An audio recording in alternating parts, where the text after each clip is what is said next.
Structure create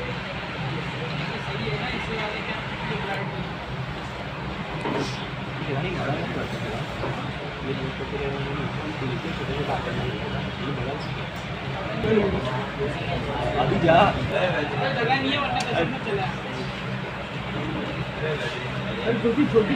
body body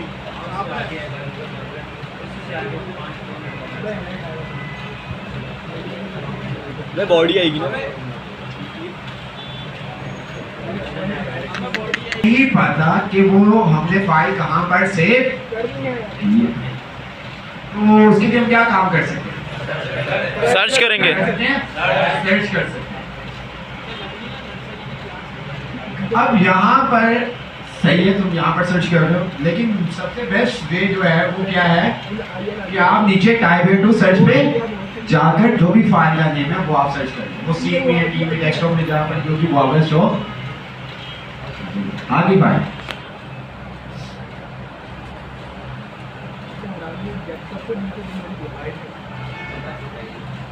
करते हैं। Tags और एलिमेंट के बारे में हमने देख लिया था, ऐसे ही है, ठीक है। क्या डिफरेंट है टैग्स और एलिमेंट में, क्या डिफरेंट है? कौन बताएगा? मेरा भाई तुम बता दो, सोच रहा कुछ।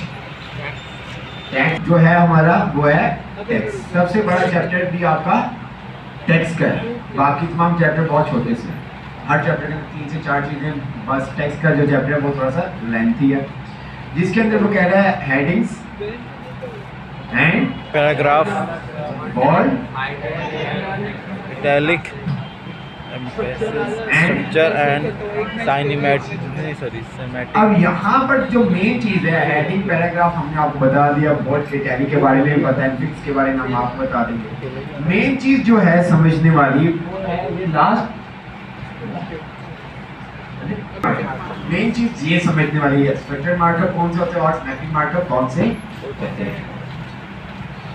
अब यहाँ पर देखिए जरा ध्यान से, क्या लिखा हुआ है?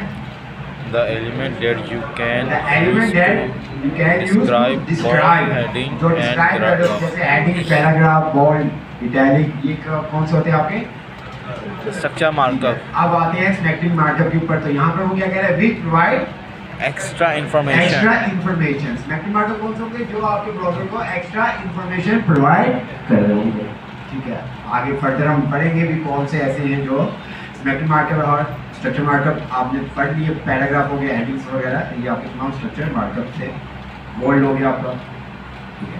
हमारे पास टोटल 6 हेडिंग्स होती हैं, ऐसे ही है, 6 level, use to main heading, फिर सब हेडिंग, इस तरह से एक्स्ट्रा साइज वगैरह इसका चेंज करना है, जो भी इसका फॉन्ट फैमिली चेंज करनी है वो हम सब CSS में करेंगे। अगर आपका करने का दिल चाहे तो आप कर सकते हैं। मदन लाइट बंद कर,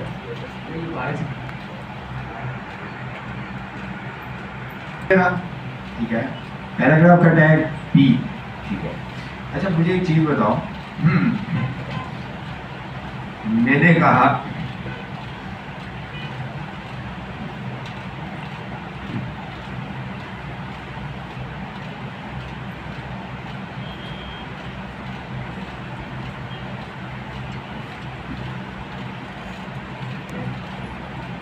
यार ये लाइट बच्चों कह रहे हैं थोड़ा सा,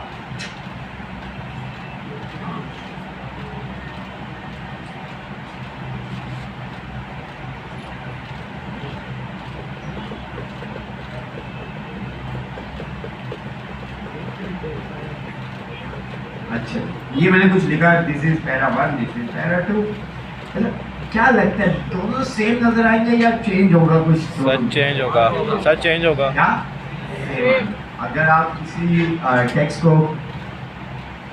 को अगर किसी टैग के अंदर आप रैप नहीं करते तो पैराग्राफ की फॉर्म में ही आपके पास शो होगा, लेकिन आप विदाउट किसी भी टैग के टेक्स्ट नहीं लिखेंगे, ठीक है। देख रहे आप,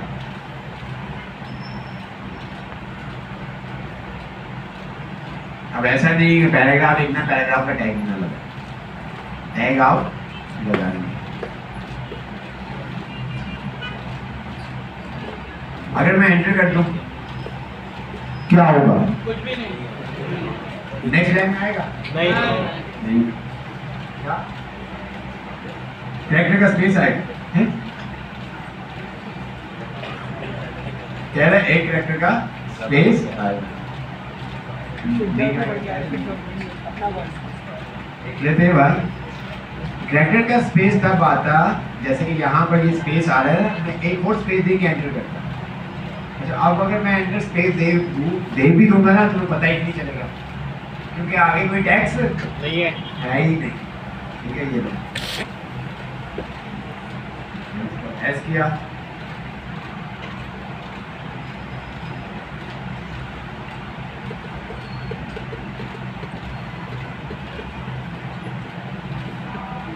आगे चलते हैं। दो वेबसाइट ऐसी हैं, आपको पहले भी बताया था, एक W3 और एक आपका वेबसाइट आती है Google proxy, VPN proxy. Book को अगर रीड नहीं भी करेंगे तो कोई ऐसा इशू नहीं है, बट अगर आप यहाँ से जस्ट थ्योरी पढ़ लेंगे ना तो बहुत सारी चीज़ें आपको क्लियर हो जाएंगी।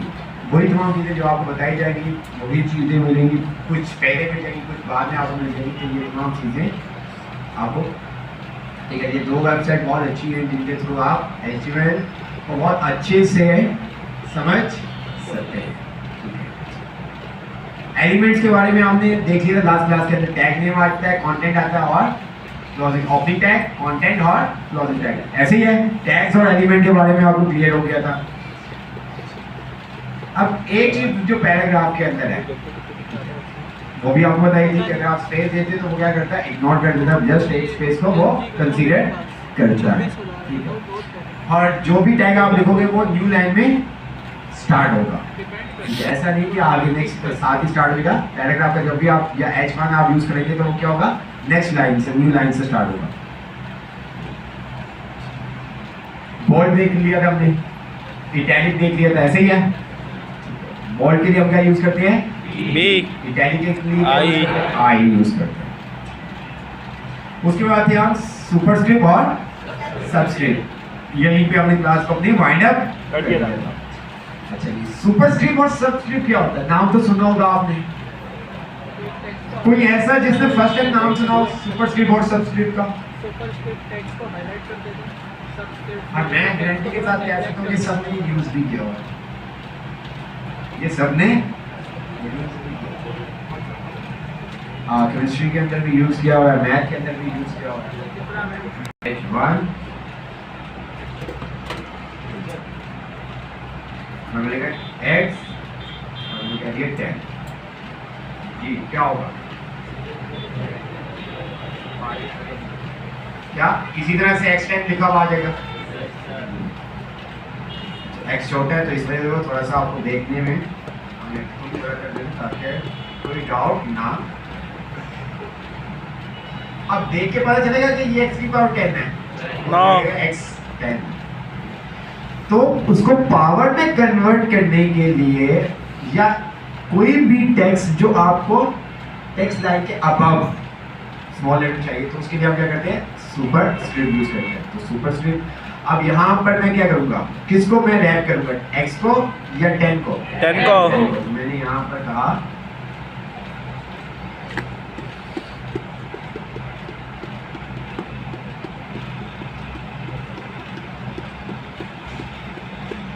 ओके हो गया, यस, रिफ्रेश किया। अब इसी तरह से अगर पानी का फार्मूला आपने लिखा H2O,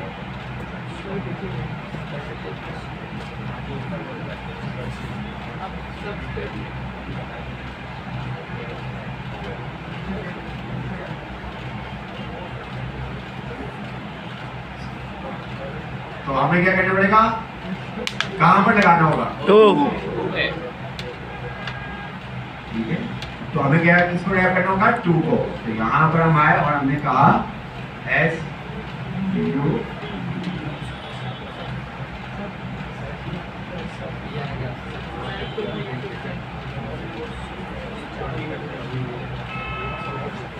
कोई मसला नहीं।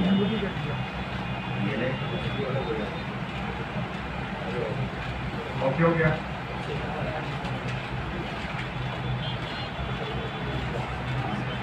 अच्छा ये काम सारा हम CSS के थ्रू भी कर सकते हैं।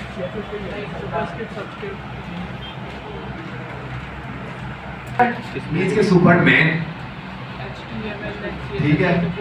तो जब भी सुपर आता था मैं भेज दूंगा तुझे, मेरे पास ये बुक ऊपर।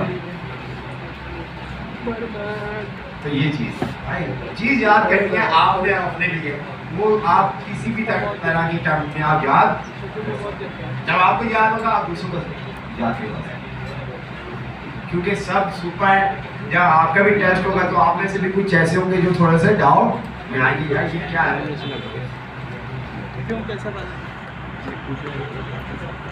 उसके बाद वही तमाम चीजें वाइट पे जो जैसे कि हमने आपको बताया था कि वो क्या करता है, इग्नोर कर देता है। नीचे आते हैं तो यहाँ पर आपने सारा line break and horizontal rules, line break.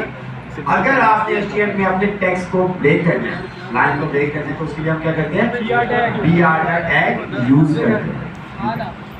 अब जैसा कि हम एंटर कर रहे हैं तो कोई वर्ड नहीं पढ़ रहा था, ऐसे ही है, सही है। ये वाले टेक्स्ट को हम हटा देते हैं। असाइनमेंट तो आपकी बात है। अब मैं क्या करता हूँ, यहाँ पर लगा देता हूँ क्या B।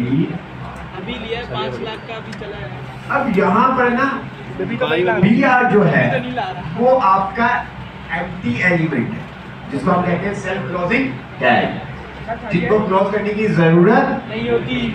और इसको हम एम्प्टी एलिमेंट भी कहते हैं। क्यों? क्योंकि इसके बीच में कोई भी कंटेंट नहीं आता। बाकी एक्सपर्ट देखा था ओपन टैग, कंटेंट और इसको हम क्या कहते हैं, एम्प्टी एलिमेंट भी कहते हैं और क्लोजिंग टैग भी कहते हैं। अच्छा, अब यहाँ पर बहुत सारे तरीके हैं। यहाँ पर BR आप यहाँ पर अगर आप देखें तो देन आपकी भी काम कर जाएगा।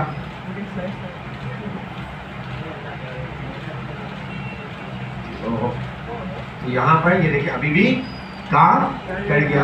अगर मैं यहाँ पर फॉरवर्ड स्लैश यहाँ पर लगा दूंगा देन तब भी काम करेगा। लेकिन है क्या कि आप बाद में लगा, क्या आप बाद लगाने क्यों है? बात में आने से क्या होगा? इसी तरह से आपके साथ देता है।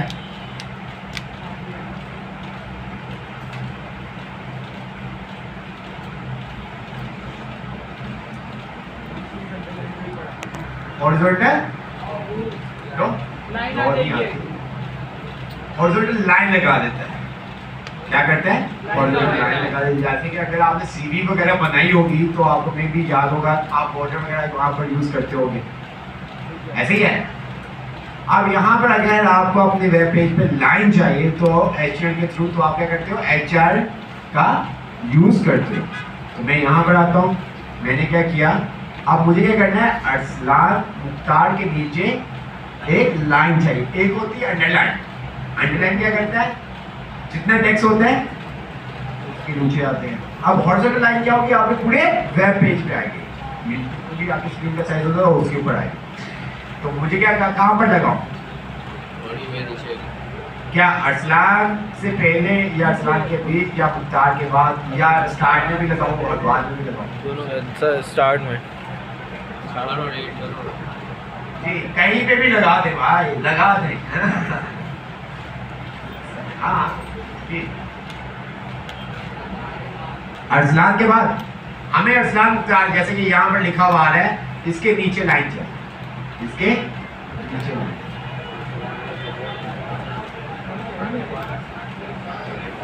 स्टार्ट और एंड में लगा दें। क्या करें, हेडिंग के बाद। तो मैं यहाँ पर आता हूँ, मैंने कहा H।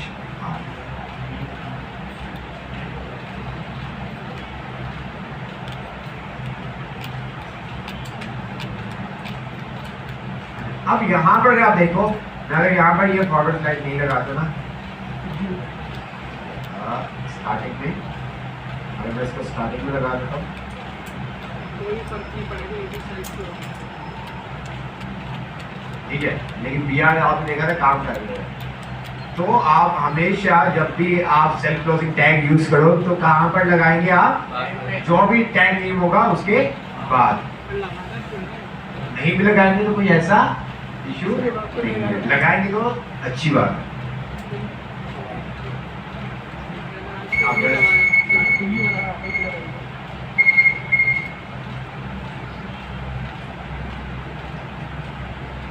यहाँ पर उसने बताया हुआ है there are few elements that do not have any word between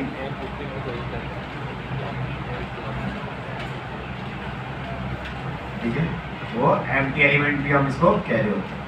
अब बहुत सारे आगे आप पढ़ेंगे भी, इमेज का पढ़ेंगे, फॉर्म का पढ़ेंगे, ठीक है, तो आपको समझ में आ जाएगा। अब यहाँ पर वो क्या कह रहा है, जैसे कि आपको बताया था सिमेट्रिक मार्कअप कौन से होते हैं, जो एक्स्ट्रा इंफॉर्मेशन प्रोवाइड कर रहे हैं। अब यहाँ पर हम आते हैं तो यहाँ पर दो वर्ड आपके सारे स्ट्रॉन्ग। अब यहाँ पर चीज जो समझने वाली है वो हम समझते हैं। हमने क्या किया, यहाँ पर इसको कर दिया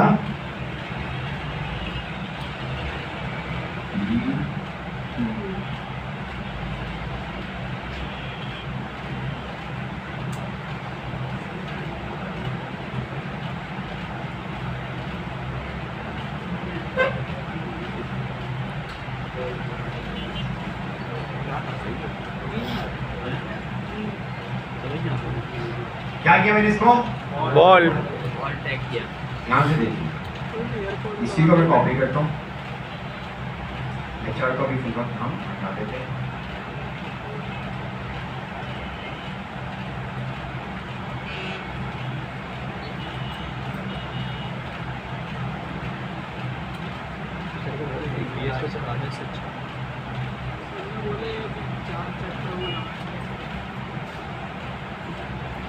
अगले हफ्ते तक शुरू हो जाएगा, 1-1.5 हफ्ते तक। सब सुन लो ठीक है। एक तो लगा ली एयरपोर्ट एक लगा आप भी तो जी डिफरेंट नजर आया आपको देखने में नहीं, लेकिन बोल्ड और स्ट्रॉन्ग का जो टैग है उनमें बहुत ज्यादा डिफरेंट है। क्यों?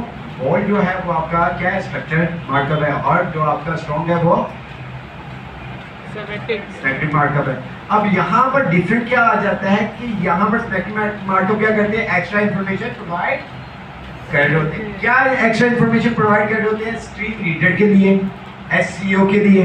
अब यहाँ पर अगर आपने बोल्ड यूज किया होगा, बोल्ड का टैग, तो स्क्रीन रीडर को पढ़ते वक्त पता नहीं चलेगा। लेकिन अगर आपने स्ट्रॉन्ग का टैग यूज किया होगा तो स्क्रीन रीडर जब वो स्क्रीन रीड हो रही होगी तो वो उसको एक अलग तरह से प्रोनाउंस करेगा। ठीक है, जितने भी स्पेक्ट्रम मार्कअप होते हैं वो क्या होते हैं, एक तो एसईओ के लिए होते हैं और दूसरा क्या होते हैं, स्क्रीन रीडर के लिए, जो ब्लेंड लॉग होते हैं उनके लिए होते हैं, ताकि ये आपके एसईओ में भी काम आते हैं। और दूसरा आप क्या, ब्लेंड। ठीक है, यहाँ पर पाकिस्तान में कोई इस तरह से देखता नहीं है, तो इस वजह से बोल्ड बोल्ड बोल्ड बोल्ड आप देखेंगे तो मैक्सिमम साइड के ऊपर आपको बोल्ड ही नजर आएगा। तो देखने में डिफरेंट कोई नजर नहीं आएगा, बट पीछे बैक में इसका बहुत ज्यादा डिफरेंट है। क्या डिफरेंट है, स्क्रीन रीडर के लिए। ठीक है, अगर हम यहाँ पर आते हैं तो मैं आपको एक चीज दिखाता हूँ।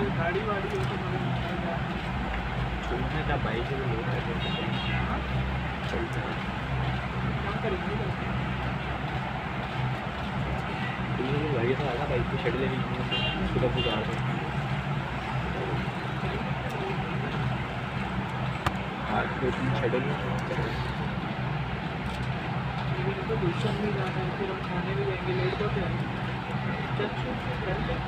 घूमने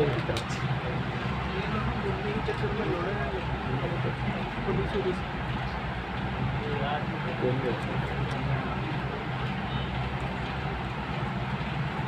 क्या लिखा हुआ है,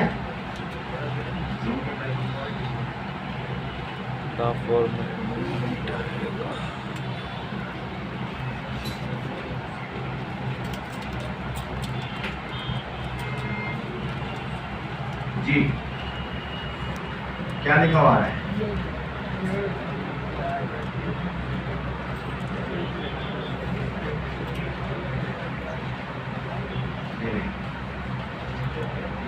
स्ट्रीम रीडर के लिए। जिस तरह से स्ट्रॉन्ग है इसी तरह से आपके पास क्या है, एमफिक्स है। एमफिक्स ईएम, ईएम क्या करता है, इटैलिक है।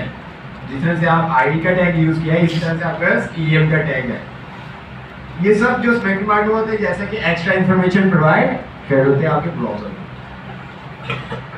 अगर मैं बी की जगह स्ट्रॉन्ग यूज कर लूँ या स्ट्रॉन्ग की जगह बी यूज कर लूँ, देखने में उसका कोई इम्पैक्ट आपको नजर नहीं आया, बट टैग पे ठीक है होता है इसका। इसी तरह से आई की जगह मैं यूज कर लूँ ईएम यूज कर लूँ या ईएम की जगह आई यूज कर लूँ, आपको डिफरेंट पता होना चाहिए।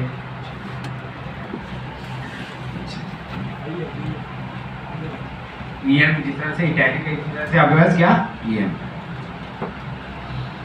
अब यहाँ पर आपके पास आ जाता है कोटेशंस। कोटेशंस के अंदर आपके पास आता है ब्लॉक कोड। ठीक है, ब्लॉक कोड क्या काम करता है, ब्लॉक कोड क्या काम करता है इसको हम समझते हैं। जैसे कि मैंने आपको पहले भी कहा था, बहुत सारी चीजें ऐसी होंगी जो फर्दर आगे जाके आप नहीं भी यूज करेंगे। अच्छा, अब ब्लॉक कोड यूज करने का मकसद क्या होता है, यहाँ पर उसने लिखा भी हुआ there are two elements commonly used marking of quotation. अब यहाँ पर जब आप ब्लॉक कोड यूज करते हैं, ब्लॉक कोड इसलिए हम यूज करते हैं अगर हम कहीं से कोई कंटेंट उठा रहे हैं, कॉपी कर रहे हैं, तो हम क्या करेंगे ब्लॉक कोड यूज करेंगे। अगर हम ब्लॉक कोड यूज नहीं करेंगे तो जिस बंदे का वो कंटेंट होगा वो हमारे ऊपर क्या कर सकता है, केस कर सकता है। अब विकिपीडिया पे अगर आप देखें तो क्या वैसे ही आ जाता सब कुछ। अगर आप विकिपीडिया आपने देखा ही होगा ना किसी ने, ठीक है, हर चीज आपको वहां पर मिल जाती है टेक्स्ट के हवाले से। अब यहाँ पर जो भी टेक्स्ट आ रहा होता है क्या ये वैसे ही आ जाता है। मैंने यहाँ पर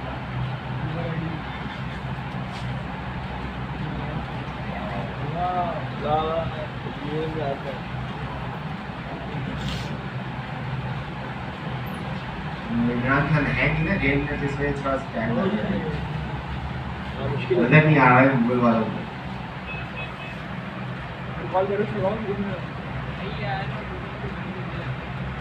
नेट स्लो, चलो डाल आते ही होगा, डाल आया उसमें डाल हुआ है। लोगों का कोई खास आपको डिफरेंस नजर नहीं आएगा, देखने में कोई डिफरेंट नजर नहीं आएगा। हम ब्लॉक कोड के ऊपर वापस आएंगे क्योंकि उसके अंदर एक चीज है जो आपको पहले बतानी चाहिए। HTML के अंदर हमारे पास क्या एट्रीब्यूट्स होते हैं। ठीक है, एट्रीब्यूट्स क्या करते हैं, एडिशनल इंफॉर्मेशन प्रोवाइड करते हैं। ठीक है, अब एट्रीब्यूट के अंदर आपके पास पेयर होता है, ठीक है, नेम और वैल्यू का। किस चीज का पेयर होता है, नेम और वैल्यू का।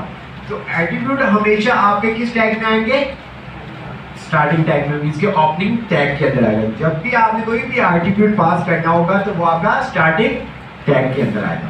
ठीक है, नेम देन उसकी वैल्यू, नेम देन उसकी वैल्यू। आगे जाके हम ए रेफरेंस पढ़ेंगे, यहाँ पर उसने बताया हुआ है। ये एच रेफ क्या है, क्या है? नहीं, वैसे अगर आप बात करें एट्रीब्यूट्स है बेटा, ठीक है, एट्रीब्यूट मींस के ओपनिंग टैग के अंदर टैग इस तरह से अगर कुछ लिखा हुआ आ गया, जैसे कि यहाँ पर मैं आपको बताता हूँ, मैंने कहा H1,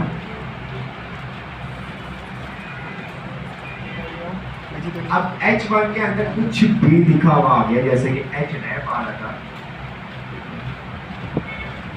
और इक्वल का साइन आपके साथ है, तो इट्स मींस के ये क्या है, एटीट्यूड। ये एट्रीब्यूट का नेम और कोटेशन के अंदर आपके पास क्या उसकी वैल्यू होगी, नेम और वैल्यू होगी। अब यहाँ पर अगर आप देखें तो ये ब्लॉक कोड का टैग है, ठीक है। अब यहाँ पर ये साइड जो है ये क्या है, एटीट्यूड। एट्रीब्यूट है। एट्रीब्यूट का नेम है या वैल्यू है, नेम है। वैल्यू कौन सी होगी, जो इन्वर्टेड कॉमा के अंदर लिखी होगी। तो ये हमारा क्या होता है, एट्रीब्यूट होता है, जिसका आपको पता होना चाहिए कि आगे जाके हम पढ़ेंगे तो आपको आहिस्ता आहिस्ता ये तमाम चीजें क्लियर होती जाएंगी।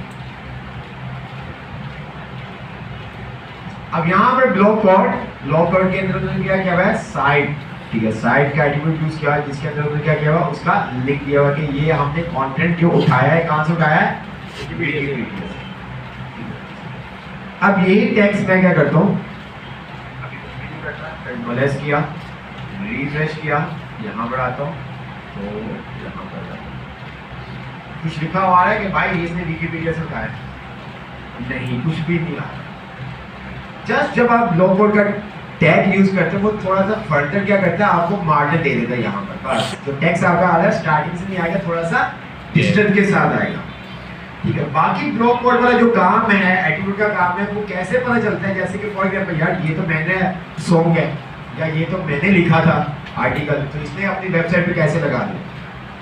अब क्या होगा, जैसे कि आप बिब्लियोग्राफी यूज करते हो, रेफरेंस यूज करते हो, कोई आप नोट्स वगैरह बनाते हो, अगर कोई से कंटेंट बनाते हो तो आप क्या करते हो, उसका रेफरेंस देते हो कि हमने ये आर्टिकल इस बुक से उठाया है या इस, और यहाँ पर आपको पता नहीं है, अच्छा यार इसने मेरी वेबसाइट का रेफरेंस दिया है, चलो ठीक है। अगर नहीं दिया होगा तो फिर, लेकिन पाकिस्तान में आपको पता है सब चलता है।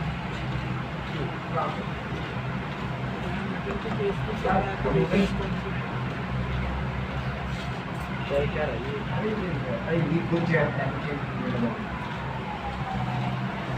रही होने वाली हमारी बात से क्या करें,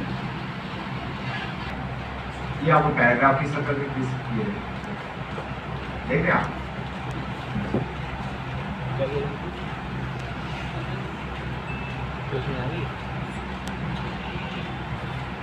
उसके बाद आपके पास आ जाता है क्या, क्यू का। क्यू इट्स मींस के कोटेशन, अगर आपने कोई कोटेशन में लिखना है तो आप क्या करोगे, क्यू का टैग यूज करोगे। जैसे कि आप इन्वर्टेड कॉमा कुछ पॉइंट वगैरह लिख रहे होते हैं तो आप क्या करते हो उसको कोटेशन के अंदर, तो देन आप क्या करेंगे, क्यू का टैग यूज करेंगे, सिंपल सा।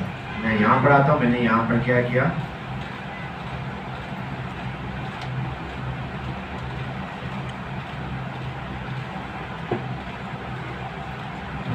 रिफ्रेश किया,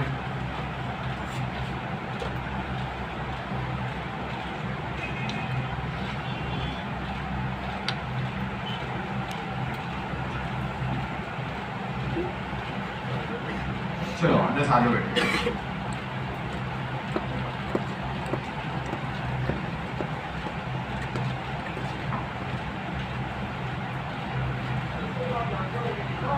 सिंपली लिखूंगा ADBR एब्रिविएशन का एक एलिमेंट है, मैं इसको सिंपली यूज करता हूँ, ठीक है। और इसके अंदर कुछ भी लिख दूंगा NS, लेट्स सपोज NS, ठीक है। कंट्रोल S करूंगा और अब इसको देखने जाऊंगा ना, यहाँ पर रिफ्रेश करते हैं तो यहाँ पर देखिए कुछ भी इफेक्ट नहीं आया, जैसा टेक्स्ट था, पैराग्राफ था, बिल्कुल वैसा ही इसके अंदर हमें दिख रहा है, ठीक है। अच्छा, इसके अंदर एक और चीज़ है, यहाँ पर अगर आप जाएंगे, यहाँ पर बुक को जब आप देखेंगे तो यहाँ पर आपके पास एट्रीब्यूट यूज़ किया हुआ है, ठीक है। अच्छा, अब जरूरी नहीं है कि टाइटल का एट्रीब्यूट मैं एब्रिविएशन के अंदर ही यूज़ कर सकता हूँ, मैं इसको P के एलिमेंट के अंदर या किसी के एलिमेंट के अंदर यूज़ कर सकता हूँ। एक्चुअली टाइटल का एलिमेंट करता ही है कि ये जब भी आप उस टेक्स्ट के ऊपर माउस लेकर जाते हो ना, तो एक छोटा सा कहने पॉपअप दिया आता है, जिसके अंदर उसका कहने शॉर्ट डेफिनेशन, या आपने विकिपीडिया में भी देखा हुआ होगा।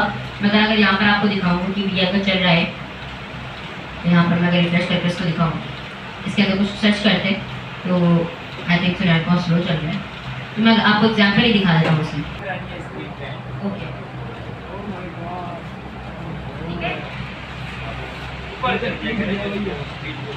डन। अब होगा तो मैं इसी तरह ध्यान रखूंगा, ठीक है। अच्छा जी, यहाँ पर साइट का एक हमारे पास एलिमेंट है, अगर हम ऊपर गए थे तो हमें ब्लॉक कोड में साइट का एक एट्रीब्यूट भी दिखा था, उसका क्या होता था, रेफरेंस देना, ऐसा ही है। तो साइट का मतलब ही रेफरेंस देना होता है, यहाँ पर भी साइंस का सेम मकसद है।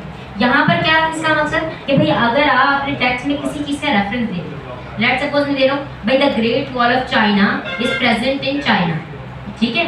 तो अब ये मैंने ग्रेट वॉल ऑफ चाइना का रेफरेंस दिया, अपने टेक्स्ट में ही रेफरेंस दिया है, तो मैं उस टेक्स्ट को साइट के एलिमेंट के अंदर डाल दूंगा कि भैया मैंने किसी चीज़ का रेफरेंस दिया है। और इसका एक छोटा सा इफेक्ट आता है कि ये थोड़ा सा इटैलिक हो जाता है, ठीक है। और ये एसईओ के लिए भी बहुत काम का होता है। इसको भी हम इसकी एग्जांपल देख लेते हैं, कॉपी करते हैं इसको और इसको पेस्ट करते हैं, ठीक है। अब यहाँ देखिए, इसमें अब ब्रीफ स्टोरी ऑफ टाइनी किसी बुक का नाम दिया है इसमें, ठीक है। इस बुक का रेफरेंस दिया है, तो इसने क्या दिया यहाँ पर साइट का एलिमेंट इसको दिया गया है। ऊपर ये इसलिए यूज हो रहा था कि हम किसी भी कोड का यहाँ पर लिंक दे रहे थे कि हमने इसको कहाँ से उठाया है, कहाँ से इसका रेफरेंस दिया है। और सेम इधर भी यहीं पर, यहाँ पर भी यही हो रहा है। छोटा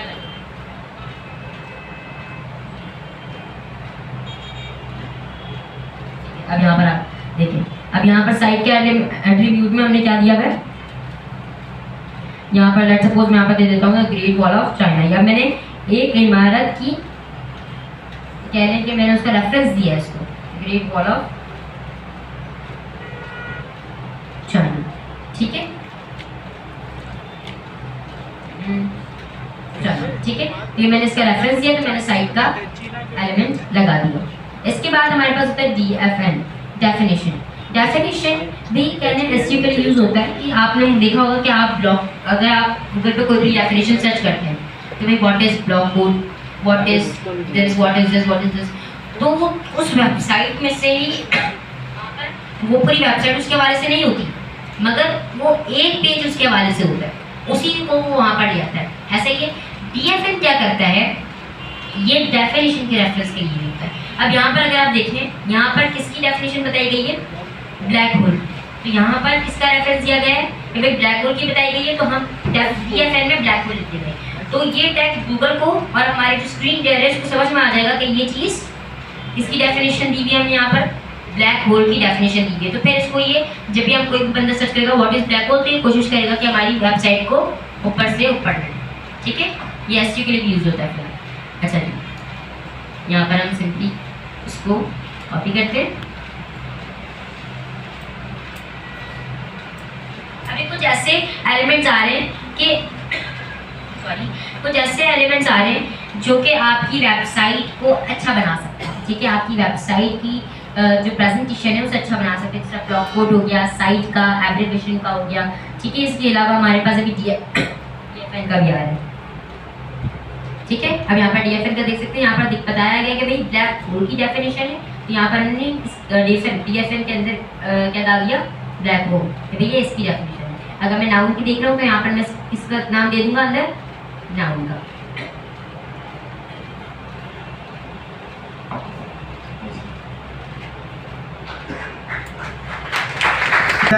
ऑथर डिटेल्स, ऑथर डिटेल्स के अंदर क्या एड्रेस का टैग है, ठीक है। काम सारा वही है, जस्ट उसने क्या किया, उसको एक रैप कर दिया हुआ है एड्रेस के अंदर।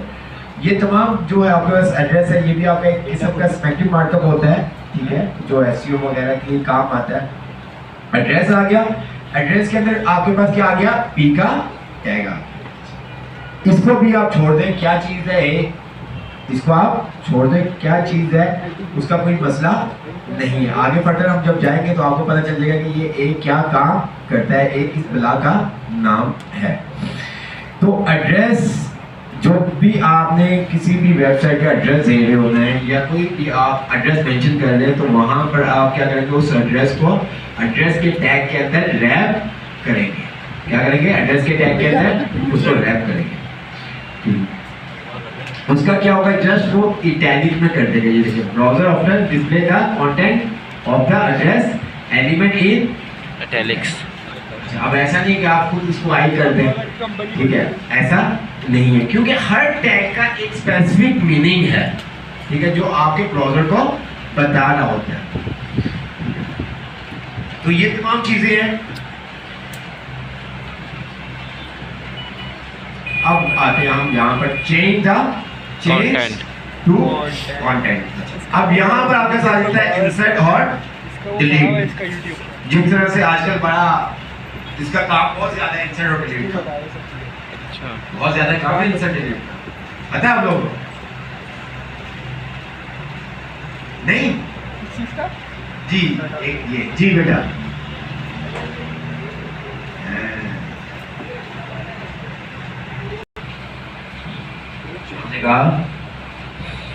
ठीक है, इसको मैं पी के टैग के अंदर रैप कर देता हूँ।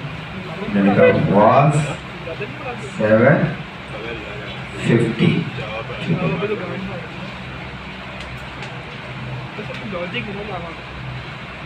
एस किया, यहाँ पर मैं आता हूँ, क्या आ गया, वाज 750। अब यहाँ पर आता हूँ मैं, लैब किस लिए? मैंने क्या किया, वाज की जगह क्या कर दिया, हाँ 9 से 11 वाली क्या कर दिया, जो हरी है नाउ हमारी तरह बननी है। 500 हम रियल काम करेंगे। अच्छा, अगर मैं इस तरह से कुछ लिख देता हूँ तो देखने वाला थोड़ा सा कंफ्यूज हो जाएगा, भाई ये क्या कहना चाहता है, समझ में नहीं आएगा। नहीं आएगा। तो उसके लिए उसने हमें कहा है कि क्या आप यूज कर सकते हैं इंसर्ट और डिलीट, इंसर्ट और डिलीट। डिलीट के लिए आप DL का यूज करते हो और इंसर्ट के लिए आप INS का।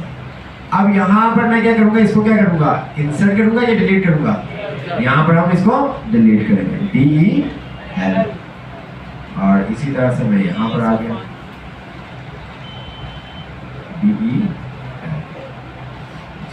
अगर हम यहाँ पर नहीं भी करते, ठीक है, मीन्स के इंसर्ट का टैग नहीं भी लगाते तो देखने वाला समझ जाएगा। लेकिन अक्सर बुक्स में आपने देखा होगा कि जब आपका कंटेंट चेंज होता है तो वो उस पैराग्राफ को कट किया जाता है और देन जो न्यू पैराग्राफ होता है उसके नीचे लाइन आ रही होती है। तो वो यही तमाम चीजें होती है कि देखने वाले को पता चलता, अच्छा हो जाएगा।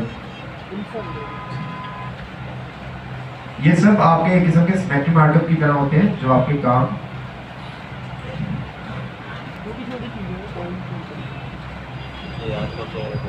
अब इसके नीचे क्या आ जाएगी, एक लाइन आपके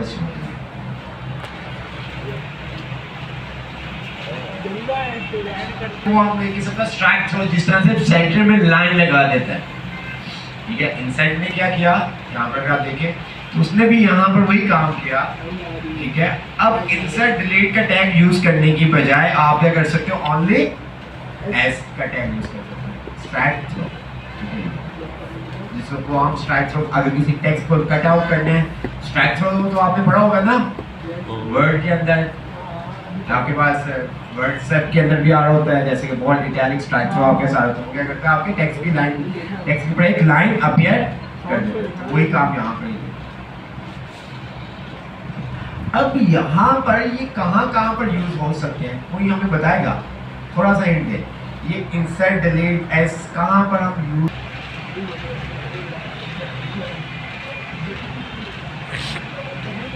इसी तरह से लिख दो 6 to 8।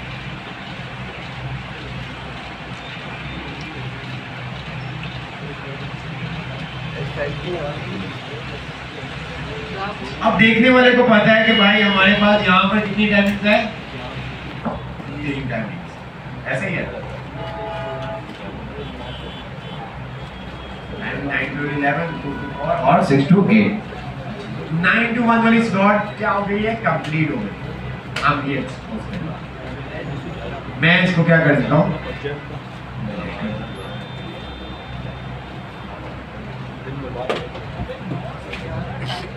तो अब देखने वाले को क्या समझ में आएगा, देखने वाले को क्या समझ में आएगा, 2 ही टाइमिंग है, तीसरी टाइमिंग इनके पास नहीं है।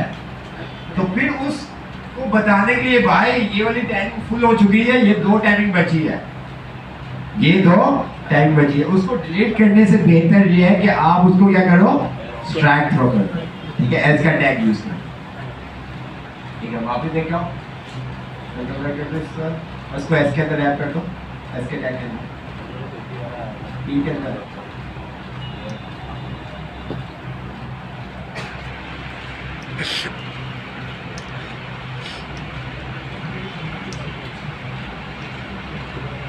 अब क्या होगा, HTML element are used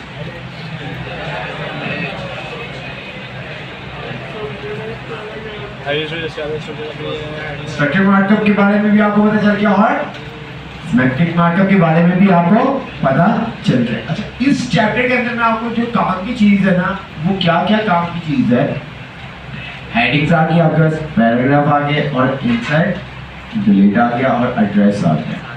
low code भी आप बहुत कम यूज करते हो, साइट और DFL तो आप छोड़ ही दो, बट आपको पता होना चाहिए, ठीक है। आगे चलते हैं चैप्टर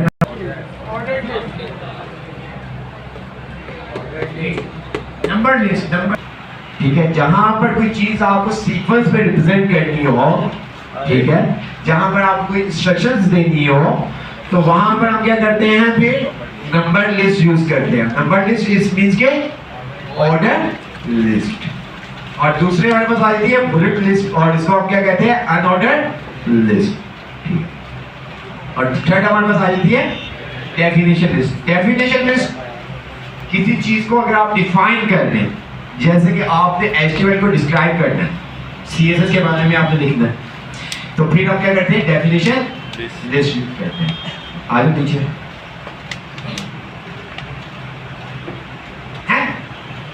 कौन बोला,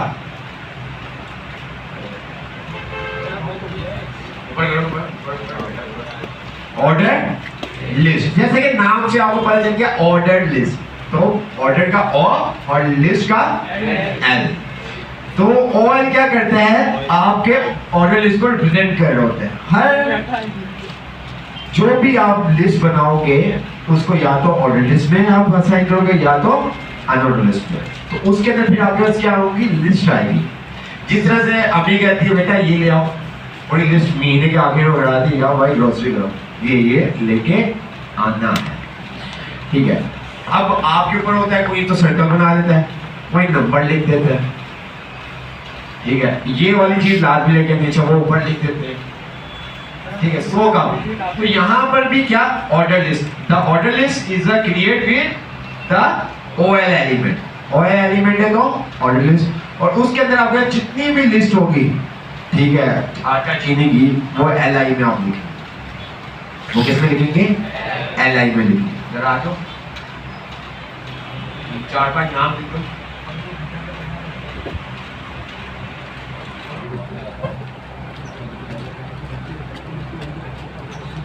ऊपर कर दे, जरा ऊपर कर दो आप।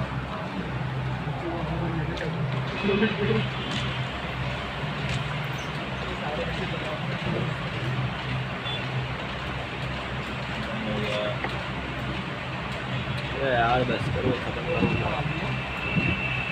समझ नहीं आया कुछ।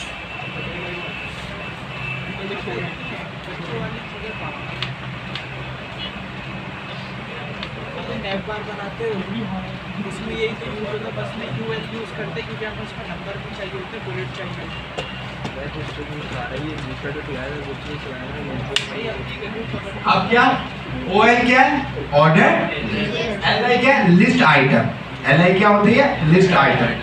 लिस्ट आइटम आपके मल्टीपल जितने भी हो, कोई ऐसा इशू नहीं। ऑर्डर लिस्ट है तो OL से, अनऑर्डर लिस्ट है तो UL से। अब मैं आता हूँ इसको वहां पर रिफ्रेश करता हूँ, तो ये क्या करेगा, अब इसका आउटपुट आ गया 1 2 3। बाय डिफॉल्ट आपको ये नंबर देगा, आप इसको चेंज भी कर सकते हो। टाइप का एट्रीब्यूट पास करते हो, उसके अंदर जो भी है ABC आपने देना, स्मॉल में ABC, जिस तरह से आप ABC कैपिटल में लिखते हैं, स्मॉल में लिखते हैं, रोमन में आप लिखते हैं, तमाम का। अब सिंपल सा मैं OL को कर देता हूँ UL। क्या करता हूँ, OL को मैंने कर दिया UL, बस O को मैंने U कर दिया। आता हूँ, रिफ्रेश करता हूँ,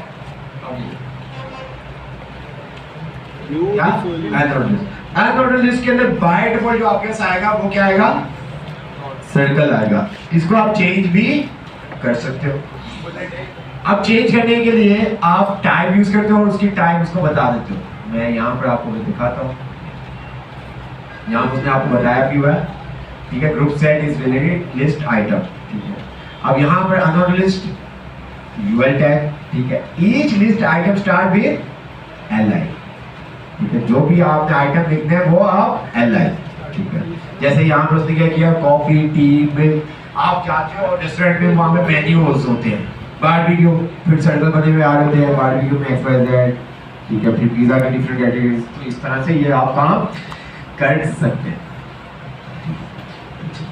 ये तमाम चीजें हैं, हम आगे चलते हैं। अब यहाँ पर आपके पास आ गया अनऑर्डर लिस्ट, किस तरह से, क्या, UL।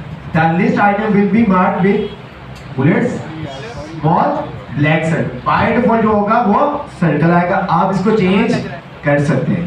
चेंज करने के लिए आप क्या करेंगे, यहाँ पर ये देखिए उसने क्या कहा हुआ है, style list style type this, ठीक है, आप डिस्क कर दोगे तो डिस्क का आपके पास वाइट बॉल वो सर्कल में ही है, आप इसी तरह से आप सर्कल भी ले सकते हैं, स्क्वायर भी ले सकते हैं, और इसको आप नन भी 4 बजे आज ये नहीं चलते आपको।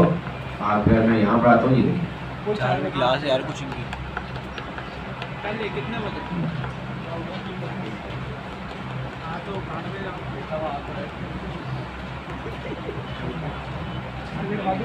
खाली आप टाइप भी दे देंगे तो काम आपका हो जाएगा। यहाँ पर इसने बताया भी होगा टाइप 1, आप जस्ट टाइप का एट्रीब्यूट पास करेंगे और अंदर 1 लिखेंगे तो 1 बाय डिफॉल्ट 1 नहीं होता है, आप बस 1 करना चाहते हैं तो आप 1 कर दें। तो यहाँ पर अगर मैं आता हूँ तो मैं क्या कर देता हूँ इसको,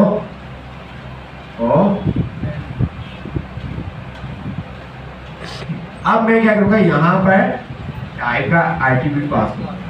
ठीक है, जो भी चीज टैग के अंदर होगी, मींस के आप देखें कोई भी टेक्स्ट इस तरह से आएगा और इक्वल का साइन और आगे कोटेशन है तो वो क्या एट्रीब्यूट है। अब यहाँ पर लिख दो ए लिख दो इसके अंदर, हाँ सेव कर दो।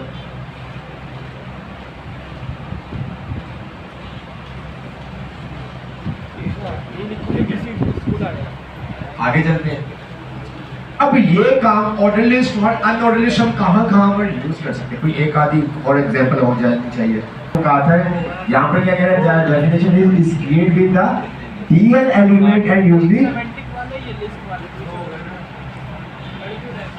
Terms and definitions.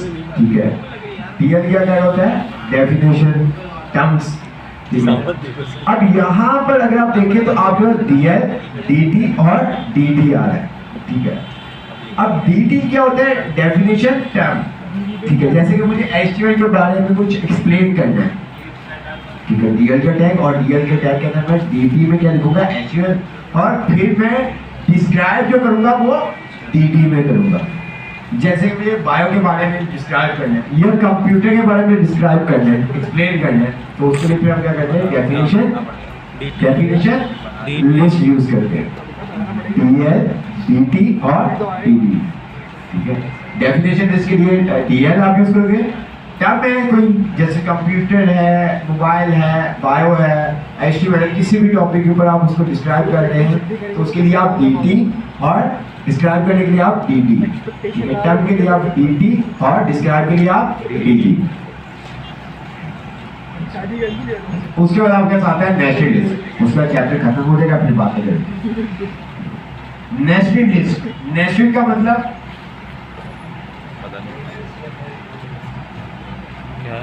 नेस्टेड का मतलब You can put second list inside and एक चीज के अंदर create दूसरी sub चीज। list. ठीक है, अब यहाँ पर आ गया नेस्टेड लिस्ट के, लिस्ट के अंदर दूसरी लिस्ट, लिस्ट के अंदर लिस्ट। चलो कुछ बनाते हैं, नेट चला।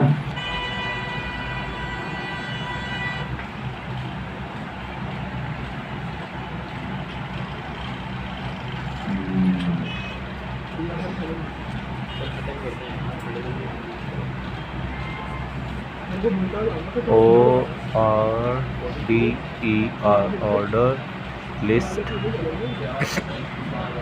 match in HTML. अगर हम इसकी बात करें तो ये कौन सी लिस्ट है, क्या ऑर्डर लिस्ट। अब ये रिवर्स में ये किस तरह से वो बात की कहानी है। ये कौन सी आपके पास, ये भी आपके पास ऑर्डर लिस्ट है। ये भी कौन सी आपके पास ऑर्डर लिस्ट है। कलेक्शन दिखाइए, लड़कियां होती हैं पढ़ने का लेक्चर, और ये जो आपके पास आ रही है जो तुम्हारे पास होता है अनऑर्डर लिस्ट।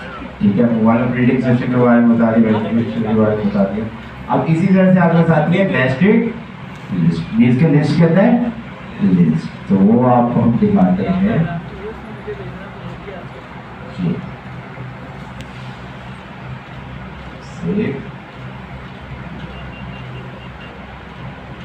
सेक्शन क्या रखा था, जे J फाइल से तो वैसे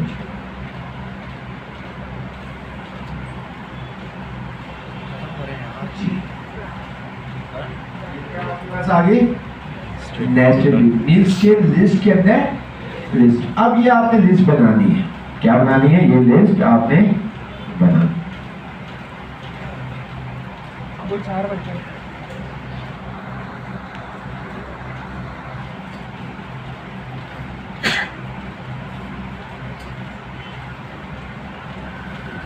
आते हैं हम नीचे।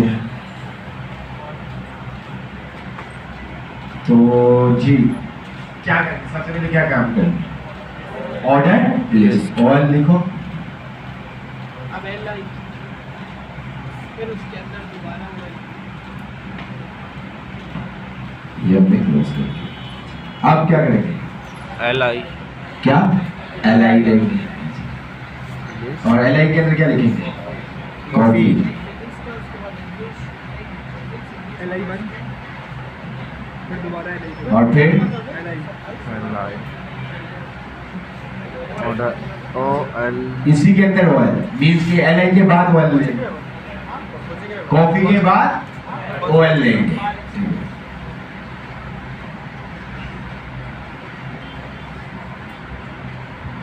वो एल आएगा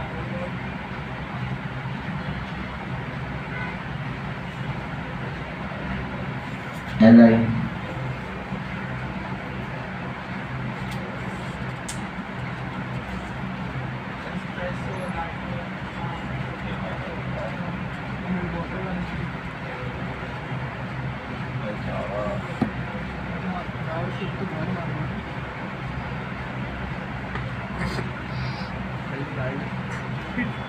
अभी तो निकलेंगे साहब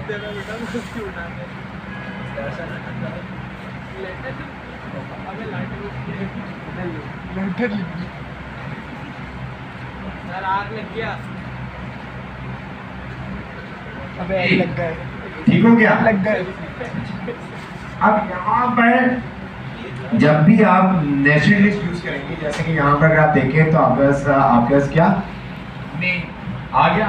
OL ऑर्डर लिस्ट है, ठीक है। अब इसके अंदर जो भी LI होंगे, OL के अंदर जितने भी LI होंगे उसके अंदर क्या 1 2 3 आपके पास आ होगा। अब इसके अंदर मजीद क्या आपके पास लिस्ट है। अब जो अभी हमने काम किया ये गुड वे है। अगर मैं LI को क्लोज करके भी OL बना लेता तो तब भी मेरा काम हो जाता, लेकिन आगे CSS में इशू आ गया। यहाँ पर हमने LI का टैग क्लोज नहीं किया। क्यों नहीं किया? क्योंकि ये इसका पार्ट है, इसका पार्ट है। इस वजह से अगर मैं अभी इसको LI को क्लोज करके रन करूंगा तो मेरे पास सेम ही आउटपुट आएगा। लेकिन क्या है कि LI का क्लोज होगा जब उसका पार्ट कंप्लीट हो जाएगा। तो रिफ्रेश करो।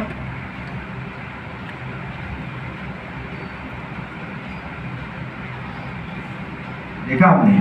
अच्छा, अब फॉर एग्जांपल यहाँ पे 1 2 की जगह होता सर्कल होता, तो फिर क्या करते हैं? अब लिस्ट के अंदर लिस्ट जितनी मर्जी हो सकती है, ठीक है।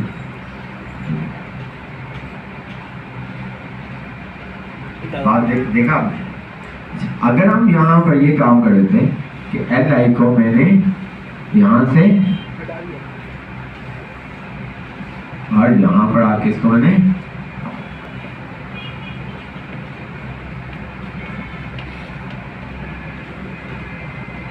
देखा आपने। लेकिन अभी मैंने आपका सिंगल चीज कभी भी रिएक्शन बड़ा होगा ना आप लोगों ने, तो ये सब चीजें अगर आप CSS बाद में इसके ऊपर यूज करते हैं तो फिर इशू होता है। एक दो चीजें और बनाते हैं। चार बज गए सर। अब नहीं मैं बुला रहा हूँ, दही नहीं निकला था मंडी पहुँच गया। डिफाइन का बड़ा है। डिफाइन चैप्टर 2 के अंदर हेडिंग्स के ऊपर आपने डिस्क्राइब करने हैं, CSS के ऊपर डिस्क्राइब करने हैं, ठीक है, और जावास्क्रिप्ट के ऊपर डिस्क्राइब करने हैं। तो इट्स मींस के जो DL है एक ओपनिंग टैग होगा और एक क्लोजिंग टैग होगा। जो DT है वो 3 बनेंगे आपके, HTML के लिए अलग, CSS के लिए अलग और जावास्क्रिप्ट के लिए अलग, और फिर इसी तरह से उसके बाद आपको आएगा DT डिस्क्राइब करने के लिए। तो बन गया भाई, रिफ्रेश करो वहां पर आ जाओ। क्या होगा, क्या कुछ भी नहीं होगा भाई, आ जा।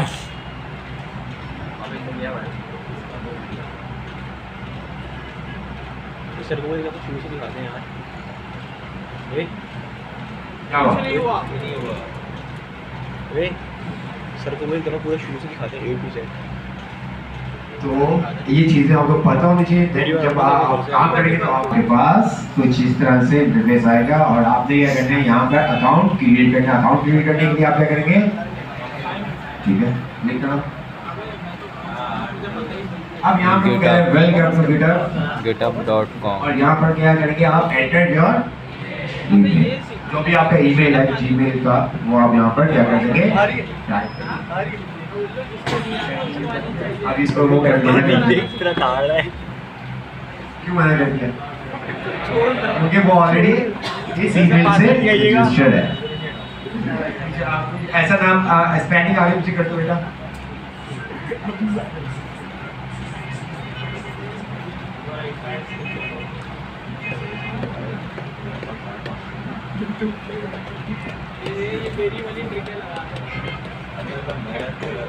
ठीक है, आपका आपके पास डिफरेंट आजकल तो बहुत सारी चीजें, जैसे कि यहाँ पर टेम्परेरी आपके ईमेल जनरेट करके दे देता है। जैसे कि वो टाइप के लिए होता है ना कि भाई कुछ अकाउंट्स ऐसे होते हैं ईमेल मांगे होते हैं और आप चाहते हैं कि यार मैं यहाँ पर ईमेल यूज ना करूँ, तो वहाँ पर फिर इस तरह से आप ईमेल टेम्परेरी तौर पे ईमेल आप बनाकर यूज कर सकते हैं। अच्छा, क्रिएट पासवर्ड आपने दिया, ठीक है, कंटिन्यू, वो कह रहा है स्ट्रॉन्ग, नीचे वो एटलीस्ट। अच्छा, अब यहाँ पर आता है, क्या बेटा, एंटर यूजर नेम। अब यूजर नेम आपने इंसानों वाला रखना है, राजा, पापा की परी, बब्बर शेर, तुम आए तो ये आया, IQ कफन। बब्बर जो